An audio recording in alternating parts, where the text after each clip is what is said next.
This is one of a series of short videos on Drumbridges roundabout.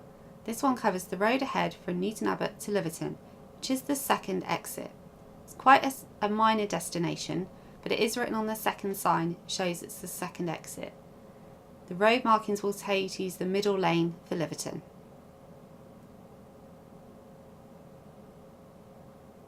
As we approach the traffic lights, we're going to need to stop. You can see a yellow box ahead of you.